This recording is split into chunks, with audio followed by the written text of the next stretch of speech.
On the news tonight, I will spend 6 months in Daura after May 29 and over and retire to Kaduna, President Buhari. Varsities offering to admit Nigerian students returning from Sudan, FG. No government can solve all problems, says Efcc. Moving to the next, Kogi APC governorship primary. Smart Adeyemi, Shuaibu Abubakar, orders, demands cancellation. Protests as Nigerian officials involved in evacuation flee Sudan.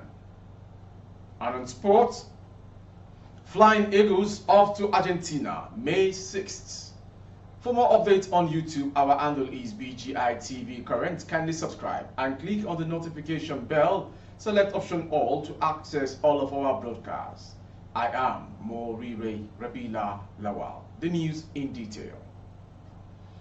President Muhammad Buhari has revealed how he will spend time after relinquishing power on May 29th this year, when he would have completed his second term of 4 years in office. Mr. Buhari, who has been in the saddle since 2015, is expected to hand over power to President-elect Bola Ahmed Tinubu, his ally and party member, next month.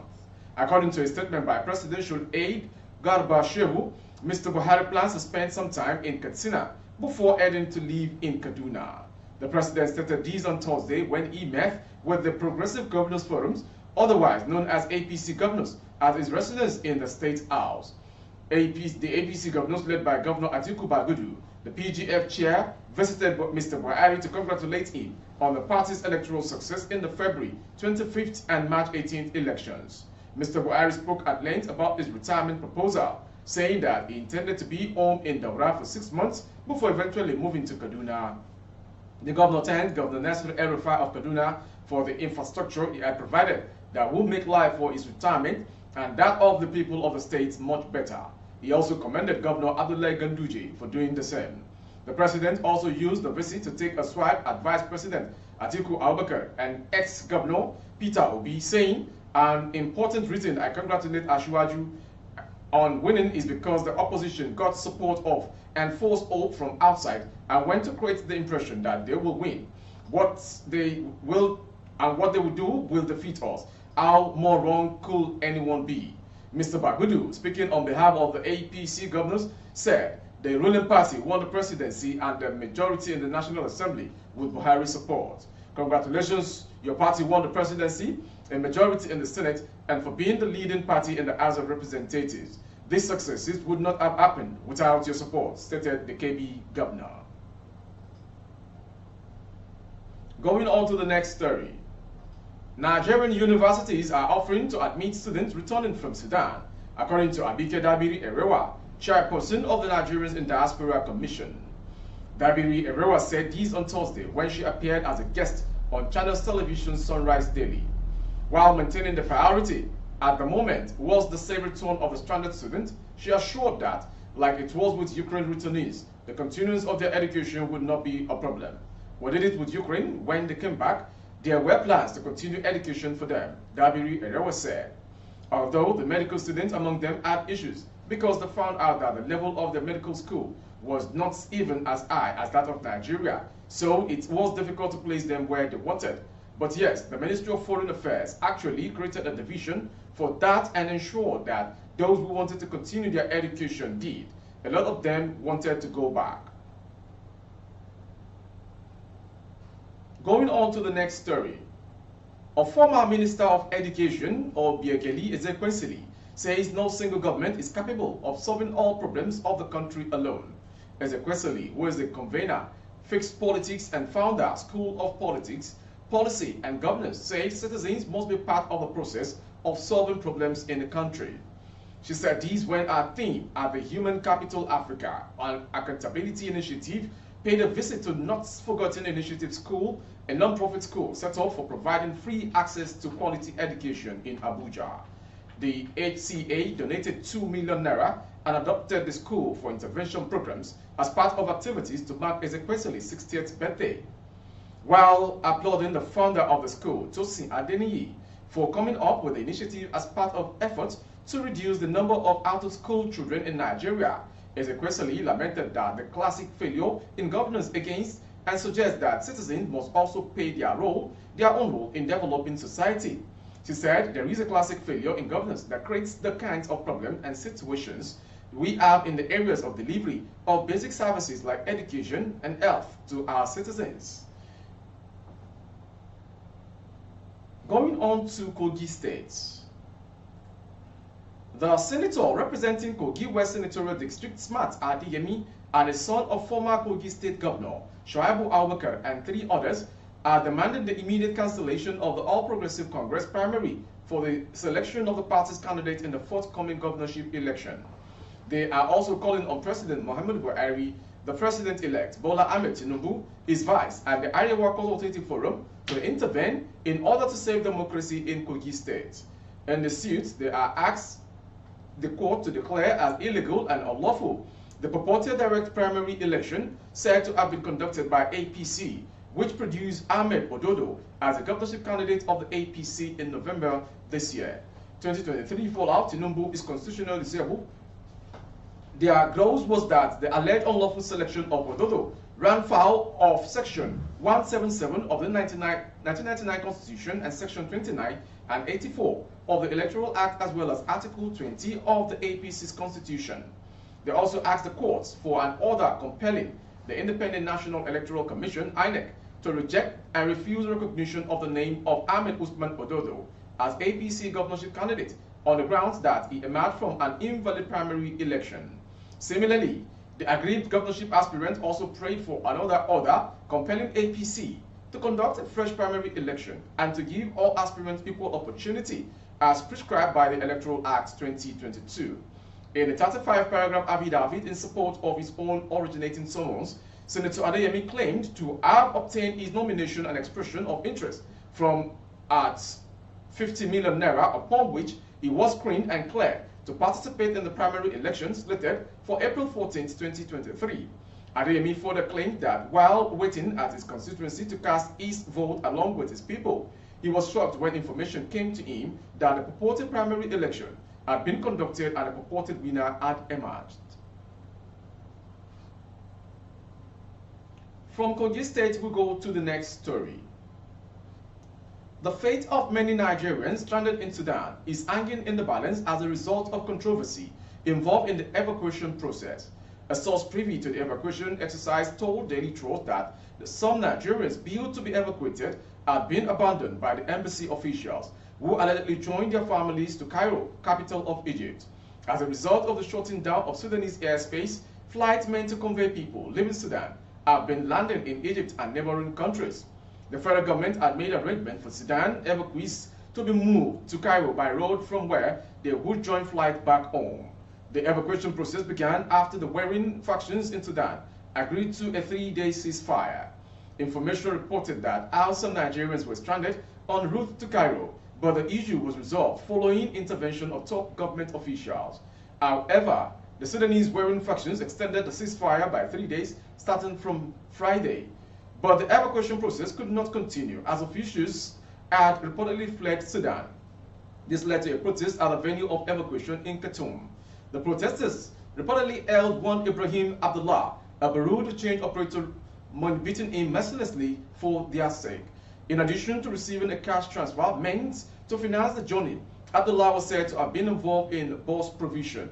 In a video and audio clips made available, Abdullah was heard saying that the amount sent to deposit was $250,000 US, which has been exhausted. He said the balance is yet to be sent, disclosing that about 25 buses built to evacuate other stranded Nigerians have since withdrawn participation in the exercise, and officials were not responsive. On Wednesday, Abike Dabiri Erewa, chairman of the Nigerians in Diaspora Commission, had said there were at least 3 million Nigerians in the East African country, but the federal government would evacuate as many as it could. Dabiri Erewa did not respond to inquiry on the latest situation in Sudan, as her phone line rang out and she did not reply to sent text messages. Going on to the next story. In Ondo, the Economic and Financial Crimes Commission, EFCC, has arrested 25 suspected internet fraudsters aka Yahoo boys in Akure. The suspects were nabbed by the Benin Zonal Command of the Anti-Graft Agency in an early morning operation following actionable intelligence on their criminal activities.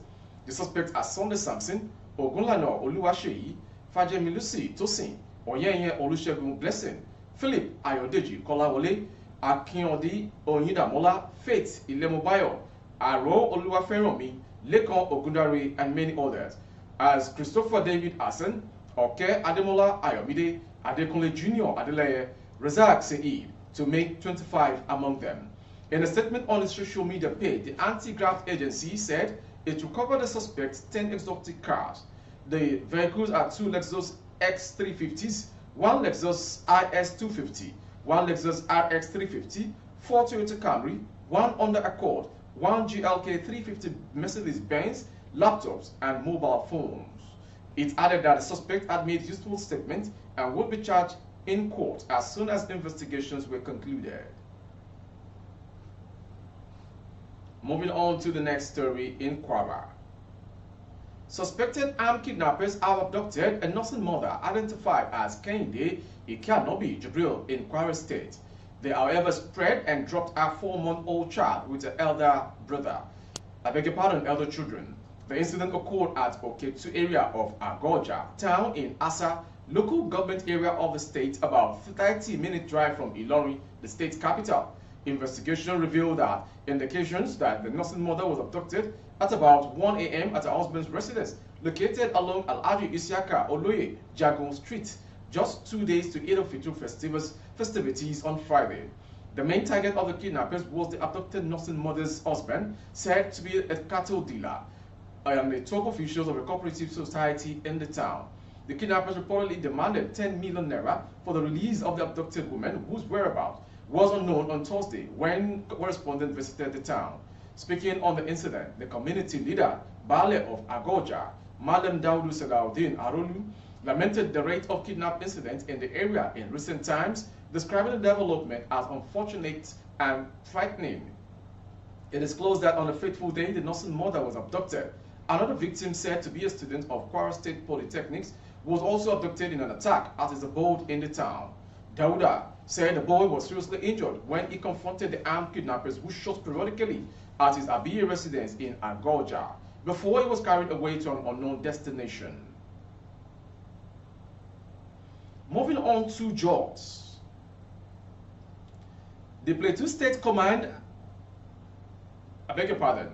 Jos tanker explosion, police confirmed 13 killed, 10 injured. The Plateau State Command has confirmed that 13 persons lost their lives while 10 others sustained various degrees of injuries in a tanker explosion in Jos North LGA. The command also said 28 shops, 8 cars, 6 tricycles, and 2 motorcycles were destroyed in the incident. Information recalls that on Wednesday, a tanker carrying premium motor spirit (PMS) had brake failure along the Bauchi Road area of Jos North LGA and fell off, causing an explosion. The police command, through its public relations officer, Alfred Alabo, confirmed the figures to journalists in Jos, the state capital, on Friday. According to him, on the 27th April 2023, at about 1:30 p.m., a fatal motor truck accident occurred at the Bauchi Road junction where a tanker truck loaded with petroleum products lost brake and control couldn't be made and went on flames. As a result of burnt down 28 shops, 8 motor cars, 6 tricycles, and 2 motorcycles. He further explained that 13 unidentified persons were born beyond recognition, which is an increase of what was reported in our earlier release. The corpses have been buried by JNI according to Islamic rites, while 10 injured persons were taken to various hospitals for medical attention. Further development also revealed that an angry mob in their hundreds attacked the FRC staff and burned down their operational vehicle with registration number A01783RS, in the course of which of the FRC staff sustained injuries on the forehead. Alabo also said one suspect had been arrested in connection with the mob attack. Going on to foreign story. A Turkish evacuation plane was shot on Friday as it landed at an airbase outside Sudan's capital, Khartoum. Turkey's defense ministry confirmed this, adding that no one was injured. According to CNN, the aircraft, however, landed safely at Wadi Segna, where it was being checked. Meanwhile, Sudan's army blamed paramilitary fighters for firing at the aircraft and damaging its fuel system. The Rapid Support Forces (RSF) denied the allegation, saying it was committed to the extended humanitarian truce. The rival military factions agreed to an extension of the ceasefire at midnight local time, 22:00 GMT on Thursday, for a further 3 days. It had only a limited effect, with army jets continuing to pound RSF positions in Khartoum during the fight. The previous truce allowed thousands of people to attempt to flee to safety, while dozens of countries organized evacuations. Turkey's defense minister said efforts would continue to rescue Turkish citizens from Wadi Segna and the city of Port Sudan at the Red Sea. To end the news is a sports story. The Flying Eagles of Nigeria will depart for Argentina on May 6th for the final preparations for the 2023 FIFA Under-20 World Cup. A proposed training tour of Spain has been called off, and the team will now have an extended stay in Argentina before the start of the competition. The Adamboso side will engage in a series of prep-friendlies while in Argentina. The World Cup will run from May 20th to June 11th in Argentina. The Flying Eagles will take on debutant Dominican Republic in their first game in Mendoza on May 24th. The two-time finalists will also lock arms with Italy and Brazil in the same group. That ends the World News Hour from BGI TV Current. Before we go, some major headlines. I will spend 6 months in Daura after May 29th handover, then retire to Kaduna, President Buhari. Varsities offering to admit Nigerian students returning from Sudan, FG says. No government can solve all problems, says Ezekwesili. Kogi APC governorship primary, Smart Adeyemi Shuaibu Abubakar orders demands cancellation. Finally, Flying Eagles off to Argentina, May 6th. For more updates on YouTube, our handle is BGI TV Current. Kindly subscribe and click on the notification bell, select option all to access our broadcast. On Facebook, Bagede Imo with Alawiye Adebayo. Please like and follow the page. For advert placement of goods and services, coverage of events and functions, please call the phone numbers streaming on your screen for advert placement. Thank you for watching. Jumat Mufida to all faithful Muslims all around the world. I am Maurire Rebila Lawal. Good evening.